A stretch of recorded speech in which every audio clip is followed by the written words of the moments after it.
झरिया जिनागोड़ा कांड को लोग बाघमारा कांड का फोटोकॉपी बता रहे हैं। कह रहे हैं कि बाघमारा की घटना में डीएसपी को गंभीर चोट लगी थी, तो झरिया कांड में तीसरा के थाना प्रभारी चोटिल हुए हैं। बाघमारा कांड में भी एक गुट आउटसोर्सिंग कंपनी के पक्ष में था, तो दूसरा पक्ष विरोध में। झरिया कांड में भी एक गुट आउटसोर्सिंग कंपनी का समर्थक था, तो ग्रामीण आउटसोर्स कंपनी का विरोध कर रहे थे।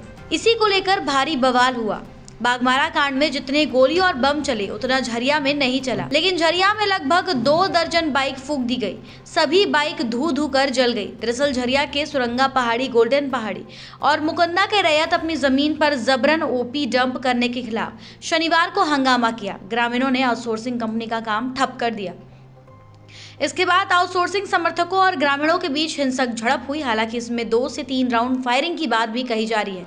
हालांकि पुलिस फायरिंग की बात से इनकार कर रही है। झड़प के दौरान तीसरा थाना प्रभारी समेत 1 दर्जन लोग घायल हो गए। आक्रोशित ग्रामीणों ने कैंप के समीप जमकर उत्पात मचाया। कैंप के बाहर खड़ी 2 दर्जन से अधिक बाइक को फूंक दिया। 4 हॉल पैक, 2 डंपर, 1 डीजल और 1 पानी टैंकर में तोड़फोड़ की। इसके बाद घटनास्थल पर अफरा तफरी मच गई। कैंप छोड़ सभी कर्मी भाग खड़े हुए। इधर सूचना पाकर Jorapokhar circle inspector, Baliyapur CO समेत कई थानों की पुलिस और सीआईएसएफ के अधिकारी और जवान घटनास्थल पर पहुंचे। पुलिस झरिया कांड को लेकर भी सख्त रुख अपनाए हुए हैं। सीसीटीवी फुटेज से उपद्रवियों की पहचान की जा रही है। आउटसोर्सिंग कंपनी के समर्थक लोगों की पहचान हो रही है। पुलिस ने संकेत दिया है कि जो लोग भी इस घटना में शामिल हैं, उनके खिलाफ सख्त कार्रवाई की जाएगी। ये भी चर्चा है कि आउटसोर्सिंग परियोजना में रैयत अपनी मांगों को लेकर धरना पर बैठे थे। इसी बीच कुछ नकाबपोश लोग पहुंचे और मारपीट करने लगे। इसके बाद बात बिगड़ गई।